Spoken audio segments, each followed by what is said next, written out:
Okay, there we go.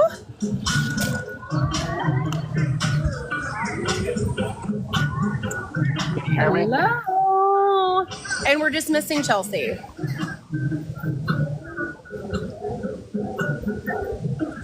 Can anybody hear me? Yes, I can kind of hear you. I may have to move because the music over here is really loud. The music is definitely coming through. Oh no, I have a bee. Okay.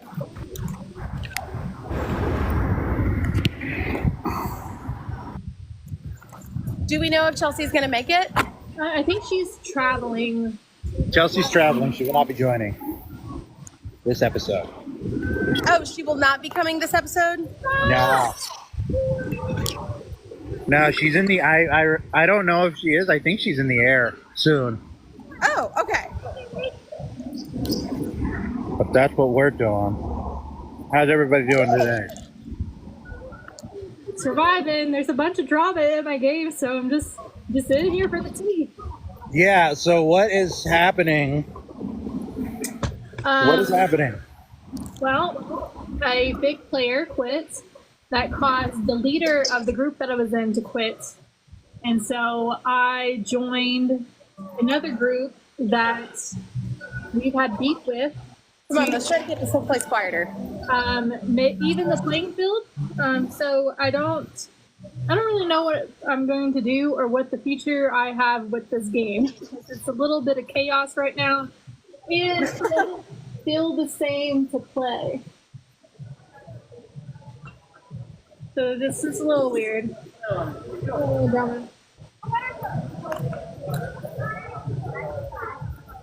So are you about done with your game now at this point? I think so. I think I might have. I think this is going to fizzle out. See, that's what I was waiting for. I was waiting for a little bit of a, like, is she done? Is she finally done? Are we finally going to get Taryn back?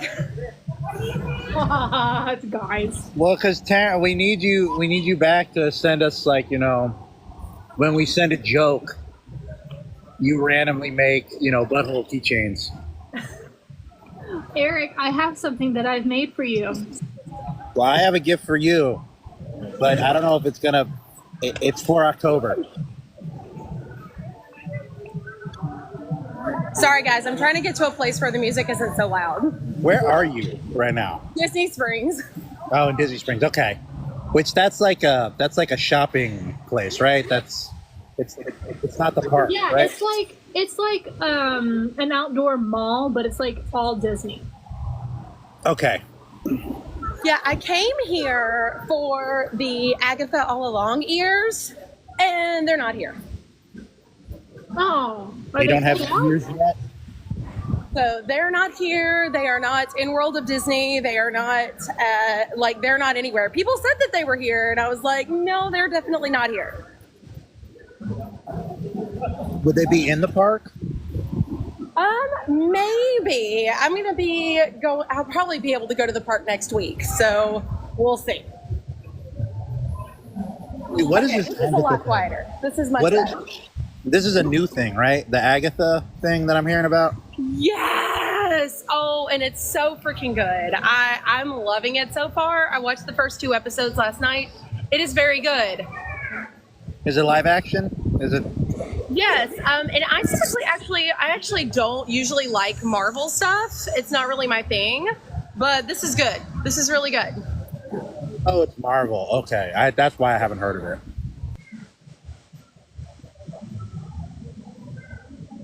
So let's see. Donut.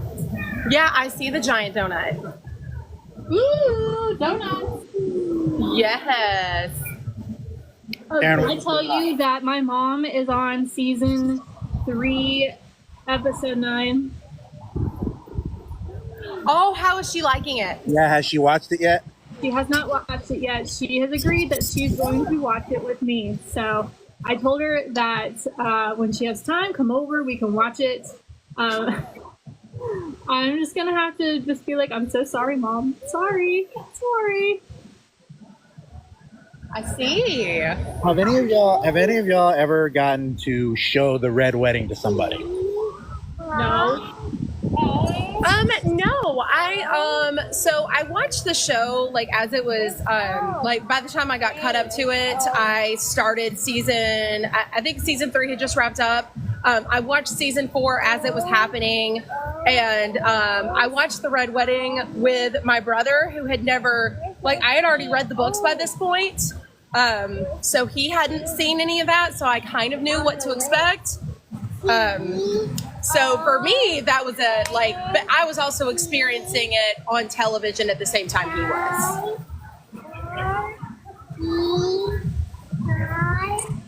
I got to show my partner when she was watching Game of Thrones for the first time, and she threw up her arms in frustration and was like, I'm done with the show. I'm done. I'm not watching anymore. Oh, there we go. Yeah, so that was a really cool experience, getting to see the differences in how they handled it on the show versus how it was in the books.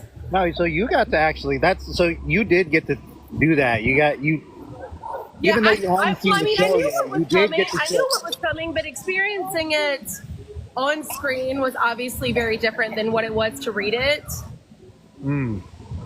I watched it not knowing what was going to happen because I hadn't read the books yet. So I tell you what, how low my jaw dropped. I was just like, oh my god, they're going to kill everybody.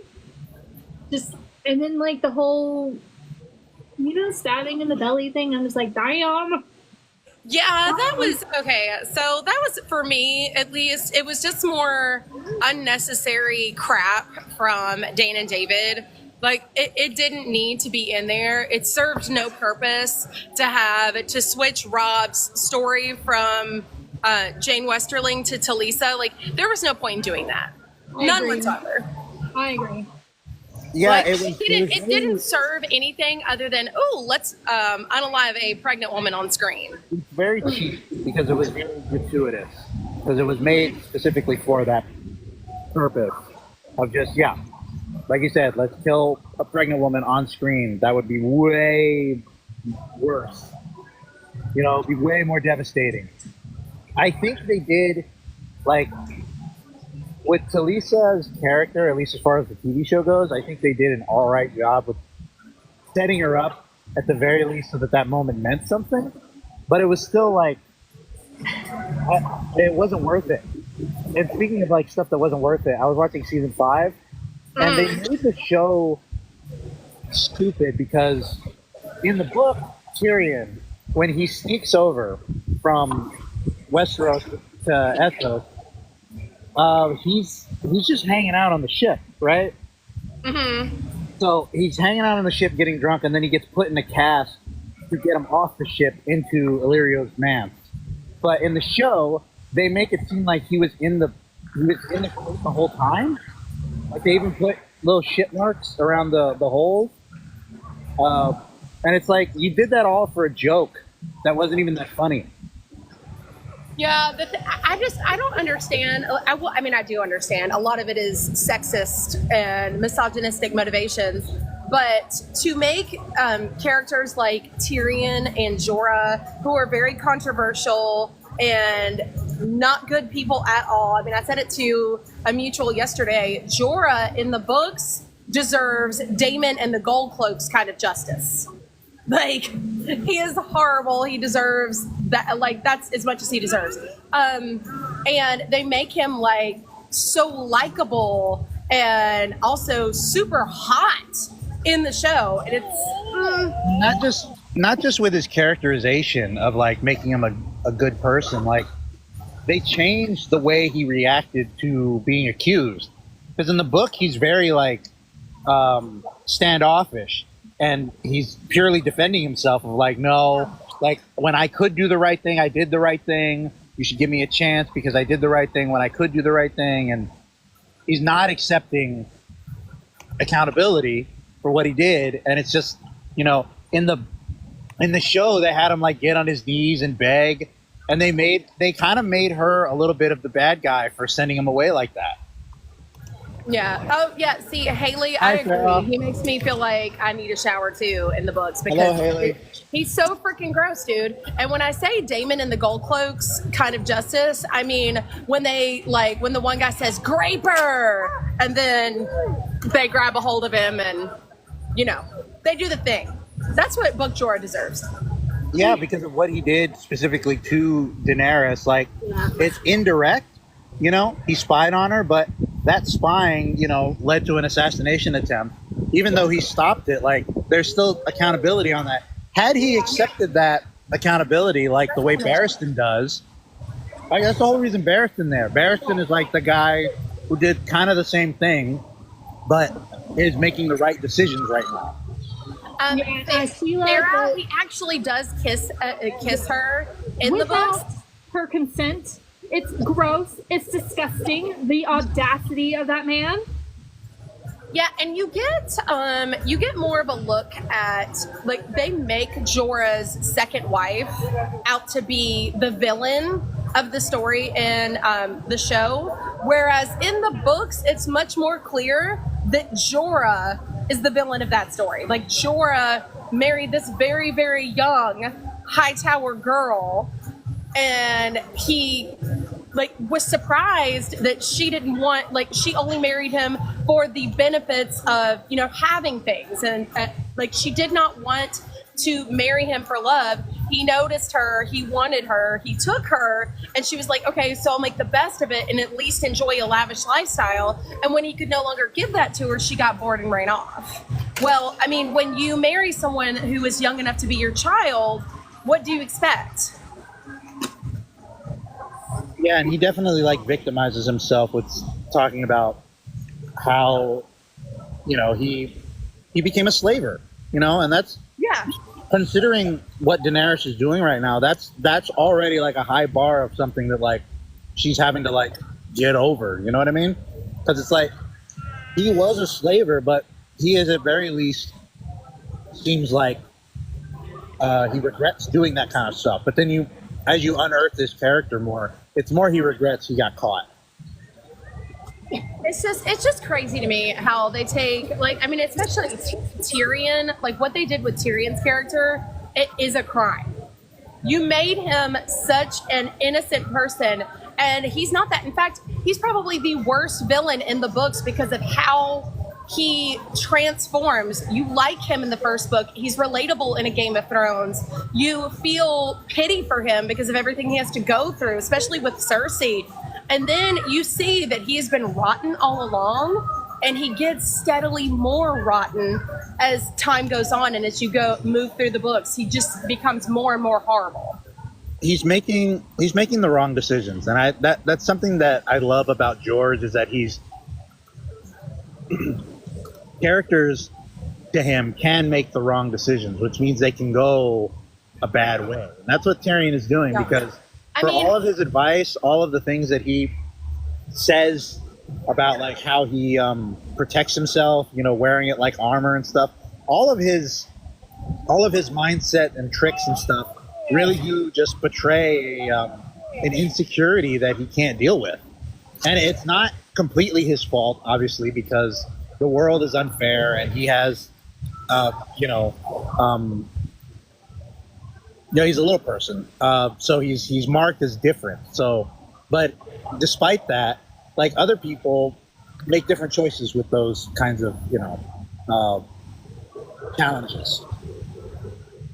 The real example is how Dany and Cersei foil each other, because it's similar circumstances, but wildly different decisions based on their character flaws.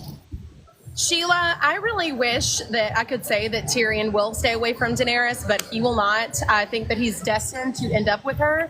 But I think that there will be some good things to come out of it. Mainly his feelings on young Griff, because whatever we think about Tyrion, even though he's a horrible person, he's a very observant person, and he's very intelligent. So he's able to make a good call on young Griff's character and who he is as a person. And he will be able to explain these things to Daenerys, because if she doesn't have Tyrion, her automatic thought process is going to be, oh, like I should trust young Griff. I should love him. He's Aegon. He's my nephew. And Tyrion's going to be there to tell her, don't be fooled. Yeah, and I also see like a little. I often wonder about this if this was intentional.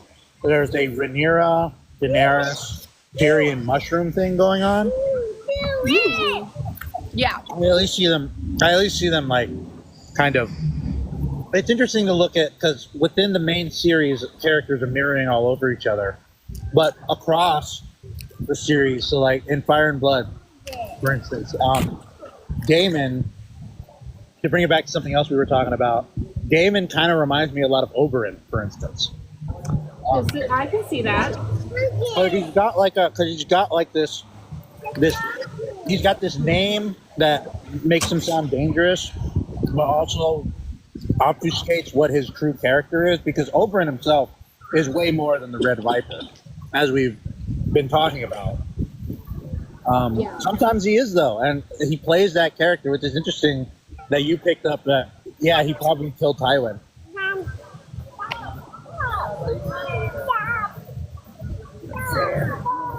Arya is amazing.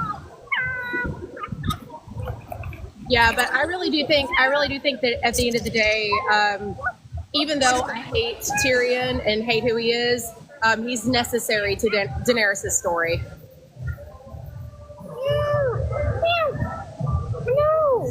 And after Jorah, hopefully she won't be fooled. And in all honesty, it's not like Tyrion is very appealing with no nose, and he's definitely not Peter Dinklage. That's true. He's not Peter Dinklage. He doesn't have a nose. Yeah, that's another thing. That's another character. Tyrion's another character that they made far too attractive in the show. Thank you. And that just ends up happening. With having because actors, specifically successful actors, are typically attractive people, and that's why they're successful. I don't really want to talk down. I don't want to talk down because acting is definitely a craft, an art form. The people who do it like devote a lot of themselves to it, but there's a lot of people who can't act who are incredibly successful actors, and it's because of their faces. Yeah. And that's unfortunate when you get into these adaptations, especially when the characters' looks inform how they're treated. Tyrion, Brienne, but also like Cersei and Jaime, like they have to be hot, for instance. But yeah, like Peter Dinklage, but at the same time, that's like production kind of stuff. Mm-hmm. Are you going to find a little person actor with his credentials that also looks the part? At a certain point, it might be just skip Peter Dinklage. It's him or Warwick Davis. They get all the roles. Tyrion is one of my favorite characters in the book. I think he's a lot of people's favorites, and interesting to talk about in the fandom because people have so many different opinions about him. Because like us, like I would say a lot of what we say about Tyrion is like maybe unpopular in a lot of places in the fandom. Because he is so loved. Oh, please, Farrah, say it. Please, Farrah, say it. And I think I know who you're talking about, and I would wholeheartedly agree. Yeah, Farrah, say it. Say the name. I think I know. Before she says it. Oh my gosh, see, I feel that way too. I honestly feel that way too. I do. I feel as if he is. I feel like he is entirely overrated. I'm just gonna be honest. He's so overrated. I haven't. It's okay to be wrong. It's okay to have wrong opinions. When people talk about him playing Maegor, I'm like, really? Like. Yeah, like when Taryn talks about him playing Maegor. Yeah. But a lot of people talk about it. And the weirdest thing is when they say Aegon the Conqueror, because I'm like, far too old. And the Henry Cavill thing really does bring up like the double standard that we have when deciding who can play a role or not, because all these people that he's fan casted as, he's much too old to play any of these roles. Aegon He is old. He's was in his just a 20s. Maegor, the same time, same thing, like 20s. I forget how old Maegor got, but I don't think he got past his 30s. And like women who are the exact age of the character are often told that they're too old to play them.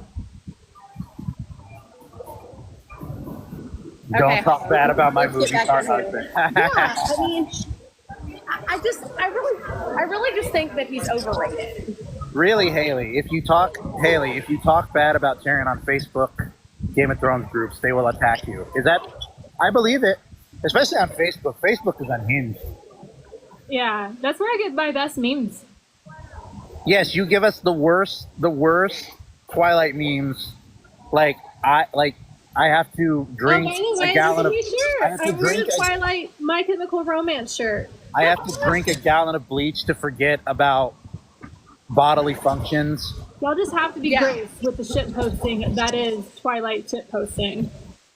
The Twilight shit posting is too much. It's too graphic. It is entirely too much. It's crazy.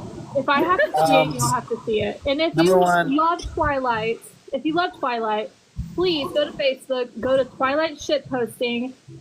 You will have to. You really don't to forget all the things that you see on that page. You really don't need to do that. I promise you don't. Don't listen to Taryn. You're going to Forks forever? I want to go one day. Number one, Zevron lover. I love that they cast people that aren't super well known for the most part. That's true. I kind of was expecting to talk about the shows that are coming up. I was kind of expecting that we would get a bigger actor cast as Baelor. Yeah, honestly, I was expecting an actor with more melanin in his skin to be Baelor Breakspear. No, that's true, and I don't know the background. I don't know the background of that guy, Birdie, whatever his name is, but we'll see. They cast. He's as white as a ghost, and Baelor is half Dornish, and it's described in the book that he looks like his mother. Yeah, he has dark hair at the very least. I think they're just going to make the dark hair work. But yeah, I sort of expected us to get somewhat of a bigger name for Baelor, because he's obviously not going to be there. Like, Maekar probably has to come back for more seasons. Spoiler alert. Yeah.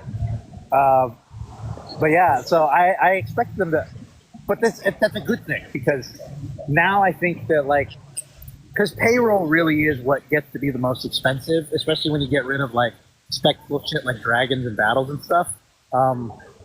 So keeping the budget low with the actors, I think, is also a good thing, because it's less distracting. Like, you know what I mean? Like, if we had Sean Bean could not have played like Gior Mormont, for instance. You know what I mean? Like that would have been distracting.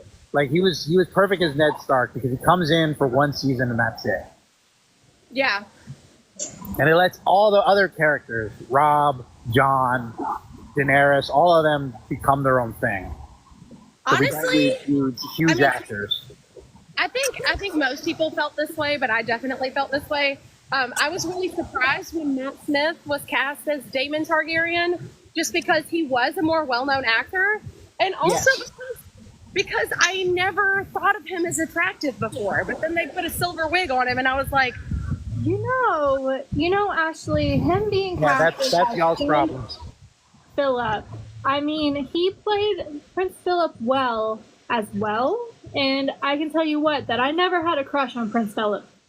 But whenever you see the images of him in his younger days, you're just like, okay, I can see it. And then Matt Smith playing it, I'm like, okay, I can really see it now. Not that I am a fan of Prince Philip, but Matt Smith plays Prince Philip well in the Flower. Yeah, Yeah, see, I'm excited. I was never going to. I don't think I was ever going to watch The Crown. I have never watched it.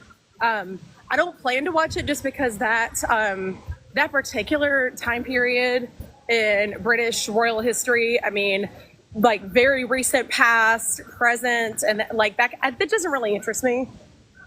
It's a good show. They've won some awards, and Olivia Cook plays the queen, and so does Professor Umbridge. Wait, not Olivia Cook. Olivia Colman. Yes, sorry. Whoopsie. Someone's on my brain. I was like, wait a minute. Someone's on my I brain. was like, I don't think Olivia's not that old. One of those Olivias. Yeah. Yes, Matt Smith in that uniform. Ooh, One of the British Olivias, exactly. Oh my God. You're just like, okay, Prince Philip, I see you. Okay, Yeah, I weirdos. finally come to the quietest area of Disney Springs, so I'm going to stay here. Yeah, you weirdos with your attraction to blonde wigs. I cannot be controlled that way. Listen. As a millennial, I think that we were just exposed to it too young. Like, we had Legolas and then we had Draco at the same time. I was there too. I didn't like them. And I was only 10. I was extremely impressionable. You know, it's that meme that it's like it's that TikTok trend where you turn on the TV, you see the character, and then like your hair blows back. You're like, Eric, you got to find that. But it's when we experience men with blonde wigs. Oh my gosh, yes. Matt Smith will always be the Doctor. See, that's what I like when I look at him. That's who I always thought of, and I was like, really? And I also remember him playing in the movie Pride, Prejudice, and Zombies. And I just didn't see him as being a Daemon Targaryen until I watched the first episode of House of the Dragon season 1, and I was like, this man was born to be Daemon. I wish I watched him in. Oh shit! I just lost it. Morbius. I wish I saw that person was like, I do want to. He's gonna be Daemon Targaryen. Matt Smith in the short hair. I will say, I think Matt Smith looked better in the short hair. He did. He did blonde look aside, fantastic. I think his head shape is better suited for short. He's missing like what I think makes his head shape attractive when you put hair coming down off his back. I actually think when he has the really, really long hair with the braids, that looks really good on him. Yeah, the braid is good, but when he's just got that like he's just got in a ponytail, hair like mine, it's not great. Yeah, when it's just coming down and he's got a little ponytail in the back. Yeah, Sheila, Damon's war braid, it had me salivating. I was on another planet at that point. When I figure out how to tie it, I'll take a picture of it. But anyways, I don't have blonde hair. And the way I am so excited to see I'm hoping that do we think in the Duncan X show that they are going to be bringing in an actor for Daemon Blackfyre the First for flashbacks? Or do we think that's going to happen? I know they have to at the very least bring it up, because why wouldn't that? I love the fact that like it's very clear he came up with all the Blackfyre stuff afterwards, because Dunk doesn't shut up about him in the Sworn Sword, but he never mentions them once in the first book. So they definitely have to add all that in. I don't know if we're going to get a Daemon for a flashback.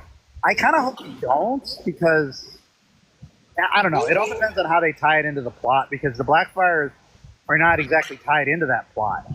Like, the Blackfyre Rebellion is kind of central to the Sworn Sword, at least, because it's about, like, Eustace losing in that war. I do think. Do we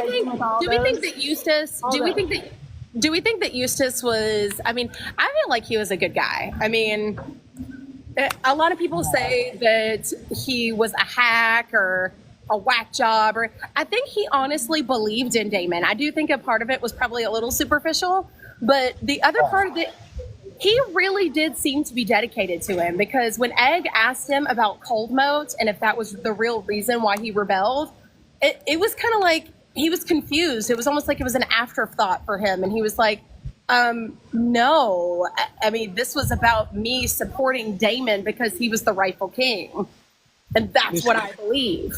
Eustace was horny on Maine. Yeah, I mean, he definitely did have a dude crush. I mean, let's be honest here. He was in love with Daemon, for real. Which is what animates a lot of these things. That's why people love Robert. They all have dude crushes on him. But I don't think he would have put it all on the line just because he thought Daemon was hot. I really do think he believed in him. Well, I think there's also like, I don't know if like this wasn't in that part of the show, but or in the book, but there's definitely something to the lords feeling powerless when, you know, Daeron brings Dorne into the fold, because it's like, hey, why do they get to keep their titles? I didn't get to do that. And it's like, there's also like a hint of like racism probably that's going on there too. Not obviously not skin color. It's way more about like. But I have to wonder what these people are actually thinking, because you have to remember that Daemon Blackfyre's wife is Tyrashi. So no, yeah, it's just it really, like, I don't know what Daemon's thing was. I like to think like that every time I see artists portraying her, she always has purple hair, and she's darker. She's a darker woman, and that's more believable because she is Tyrashi.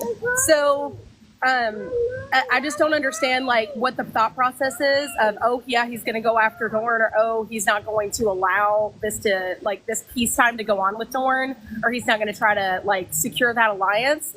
When in fact, I mean, his wife is not from Westeros. Yeah, I think it has way more to do with just like, you know, because it's like what happened to all those lords after they rebelled and lost. They lost all their land. So it was like, it was all just a, I think there were several reasons for a lot of people to go along with the Blackfyres. Hold on. Oh, by the way, so let me tell you about my... Anyways, there was a lot of reasons for a lot of people to go along with the Blackfyres. Yeah, I mean, I think a lot of varying reasons, and I think the most animating ones is just like they saw the opportunity that like enough people were pissed off that they could overthrow the king and then get whatever they wanted, whatever, you know, it's score settling essentially. Like, you know, like if the Brackens, you know, join on one side specifically to stick it to the Blackwoods, you know what I mean? Yeah, for me, I think, like, for Daemon's personal reasons, I think that everybody probably had their own reasoning, obviously, like you said, Erik. But I think Daemon's reasoning was likely that, one, I don't care what anybody says, Dana was the rightful heir after Baelor starved himself to death. So it should rightfully pass to her. And I know that a lot of people argue about that, but it's like an uncle can't come, in my opinion, an uncle can't come before the king's child. I just don't see how that works. So there's that, and let's see, what else? I think that Bloodraven likely tried to take him out. Maybe he had a dream about the Blackfyre rebellions.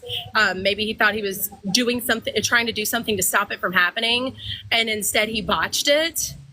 Or Daemon was warned ahead of time that it was going to happen, and Bittersteel just kind of ran with that because he didn't like Bloodraven anyway and hated him. So he was just looking for an excuse to rebel, and everybody just ran with it.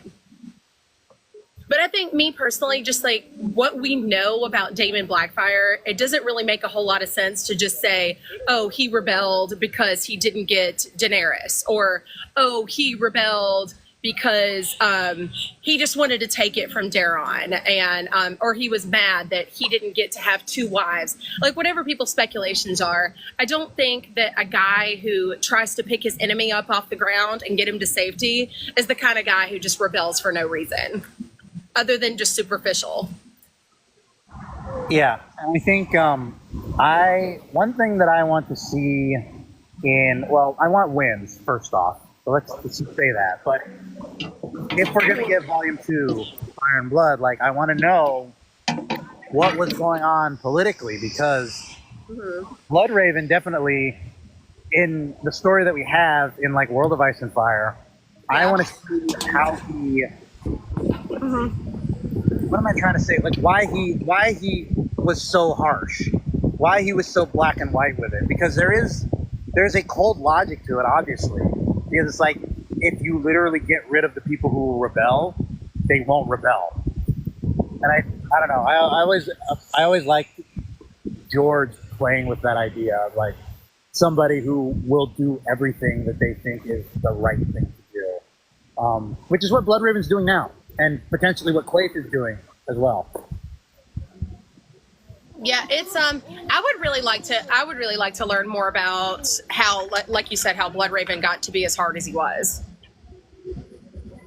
Like why it got to the point where he literally was just taking out, like, who was the last Blackfyre that he unjustly unalived? I always forget. Definitely a player because he didn't make his own house. You know, Daemon made his own house. He did not become a Targaryen. He just accepted his position because I think he knew, magically what he brought to the table.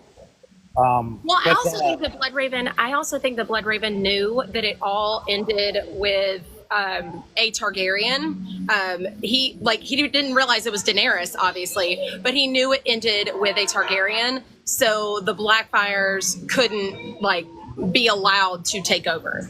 Yeah, I definitely like that idea, which is that Bloodraven had or spied or knew that Daemon Blackfyre had some kind of premonition or something, and that because it's one of those things, like, what is the logistical, political reason for Daemon to rebel at the time that he did? It just doesn't make any sense. Prophecy, and we know how that kind of stuff overrides the political and the logical from other parts of the story. So it's like, I feel like it has to be prophecy, and Bloodraven specifically saw that that's the wrong path to take. Because you were about to bring up, I think it was Erik's Blackfyre, right? That came for the Great Council that eventually named Egg. Like, he wasn't coming to start a fight. He literally was just coming to be up for debate for who was going to be the next heir. He just wanted to be there. He just wanted to be like, yeah, I'm here. Yeah. And then Bloodraven's like, sure, you could show up, and then immediately takes him prisoner.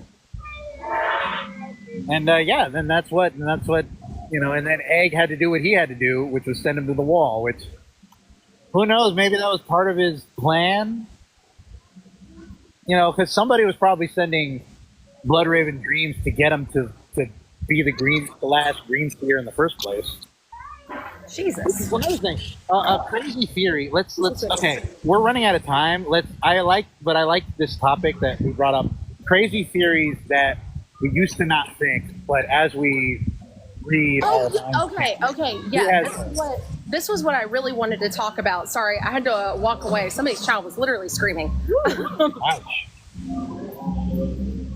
So I originally just kind of passed off the whole idea of Oberyn poisoning Tywin. I was like, maybe. I mean, it definitely would kind of line up with why Tywin's body basically decomposed as quickly as it did, why he was so constipated. I was just curious as to why, certain things happened the way that they did. But I just think it's interesting that in Tyrion's chapter where he's going through the first part of his trial and Pycelle is listing the poisons that he has, and the only two poisons that he describes is Widow's Blood and the Strangler. And yet he lists several. He lists several different poisons, but those are the only two where he specifically says what they do. And Widow's Blood is the one that stops your bladder and stops your bowels. And he says it drowns a man in his own poisons. And Tywin, the night will go out. Yeah, the night that Tyrion takes Tywin out, Tywin's on the toilet and he's struggling.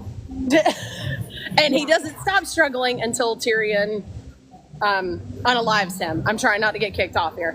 But I just think that that's interesting that was the only one that was described. And then when Oberyn goes to talk to Tyrion, and he's like, will your sister fight against her own daughter over her son? And Tyrion says, oh, my father won't give her that choice. And he says, your father may not live for much longer.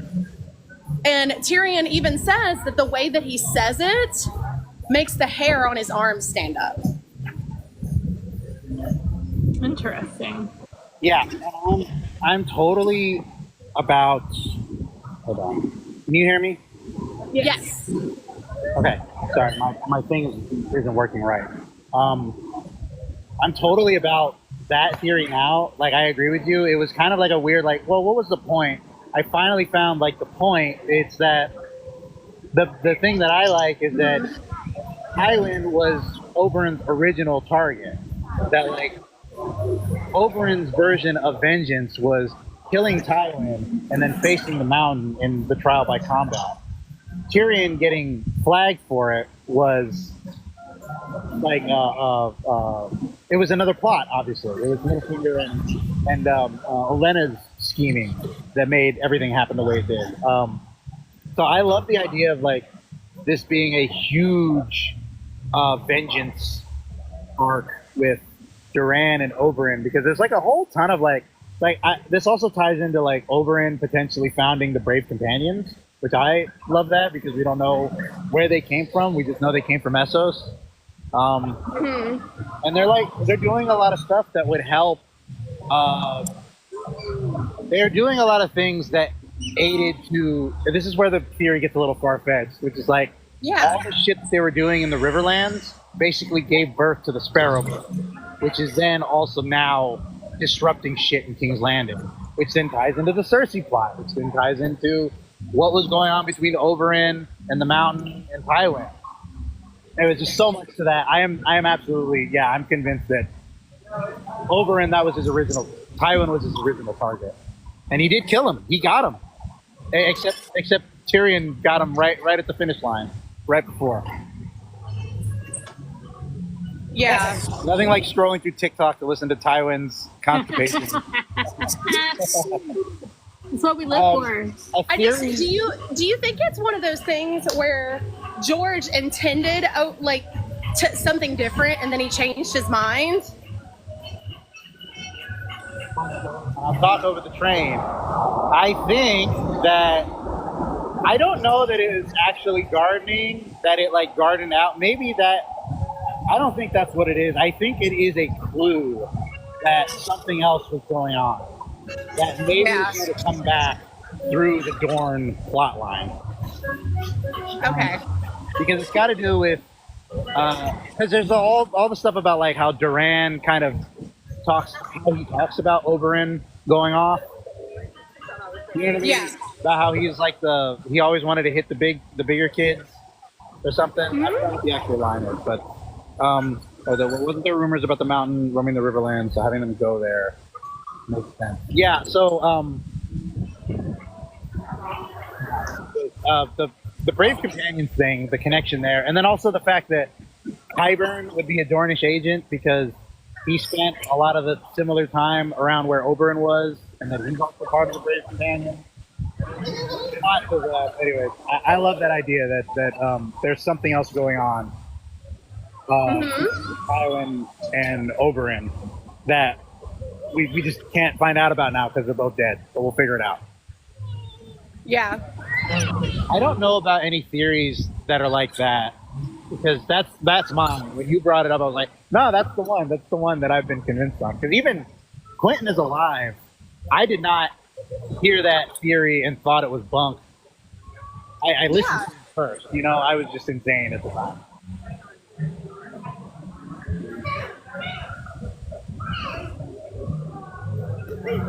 Brave continues being a Dornish promise. So maybe we're just supposed to draw our own conclusions. All right, y'all. I've got to go. Okay. I've got to go back to work. So I will. If y'all are still on, I will be listening. I'll be in the comments. All right. Bye-bye. Okay. This is probably a good time to wrap it up because we've got like 5 minutes left. Okay, so since Eric's gone, since he already knows, I'm going to say this real quick before we get off. So I couldn't find my con tickets for a better part of 2 hours. I went through all my inbox and I was like, this is not cool. I can't find it. I can't Oh my God. It so I was seriously starting to freak out, and so I went onto the site and it's like, okay, I can log in. It wouldn't take my login. I'm like, okay, great. Well, so it says, okay, resend confirmation page. So I did that and I finally got it. But I tell you how I felt in that hour time frame. that like I might not be able to like go because I can't show proof of anything. So that sucked. I told Erik, I was like, I was about to go full on like Karen mode because that was like $700 that was dropped. Oh my gosh. Wait, $700? The ticket is $90, and then what, the meet and greet was like $300? Where was the $700? Oh, it was because I bought everybody's tickets. Oh yeah. So technically it was like $300. Oh my gosh. $350. Yes, and Erik's making us an itinerary for San Antonio. How cute. It's so cute. Lisa, oh, who am I wearing today? Oh, Sea Smoke is today.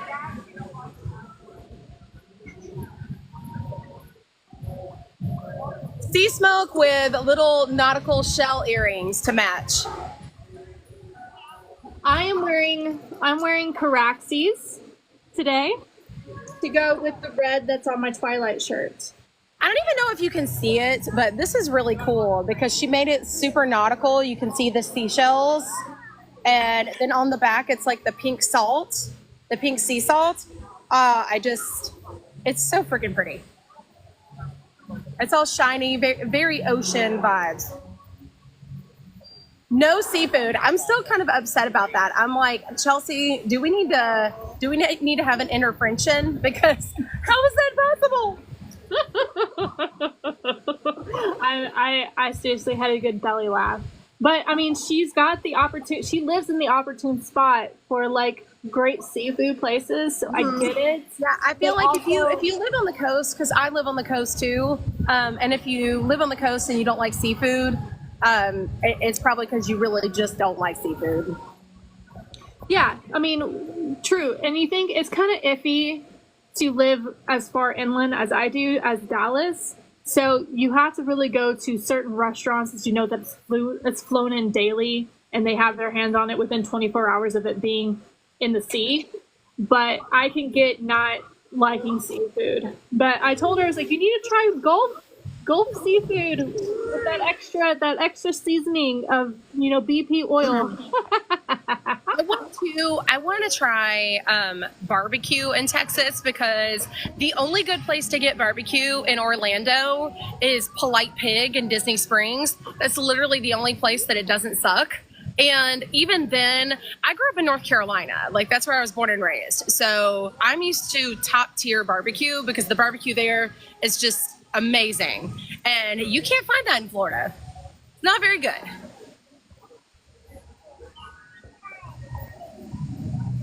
Let's see. Farrah says that she also does not like seafood. Ha! What is this thing against seafood? Because I could eat any kind of fish. Raw, boiled, grilled, smoked, fried. All of it. All of it. Hold on 1 second for me.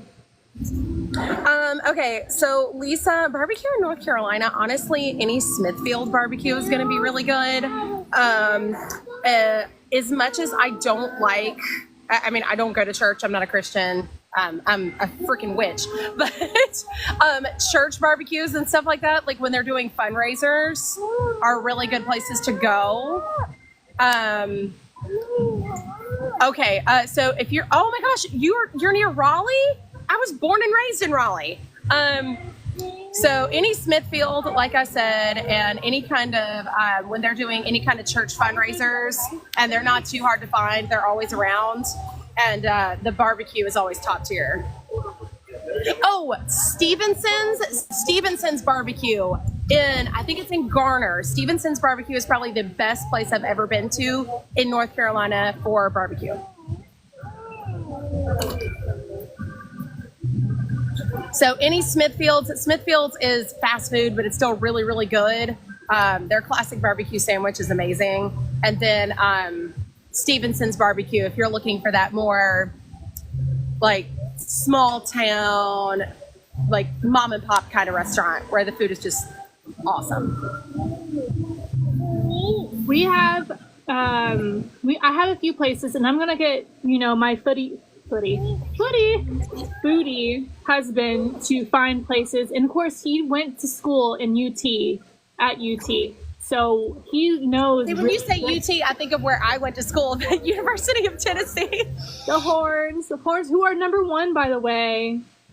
Okay, so he knows that area and he knows where to go. So we're gonna get a hookup on some barbecue because once we get done with the con, we're gonna be hungry. So we're gonna take a road trip to whatever spot he finds for us. Okay, Erik, think of that. To leave that spot open on the itinerary for barbecue.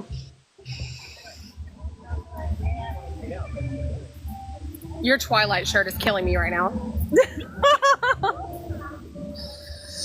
You know how Twilight was created from 9/11? No, I did not. I'm gonna have Thank you. I love the purple too. Sorry, go ahead. No, we're not going to go to Salt Lake, Erik. We're not going to go to Salt Lake. Okay, because it's outside of Austin. I'm sure he's going to find another place that he knows from Texas Magazine, Texas Monthly, or whatever he reads. That's another place that we can go to. We're not going to drive an hour and a half to Salt Lake. I'll send you the picture of the Reddit breakdown of how Twilight was formed after 9/11. It's really funny. I don't know. I can't look at Twilight the same way, knowing that Stephenie Meyers is Mormon, and there's so many like Mormon themes in Twilight that I'm like, oh, this has kind of ruined it for me. Yeah. All right. Well, I have to tinkle, so this is a good point for us to just say goodbye. All right. Thank you for joining us, you guys. 30 days until our trip.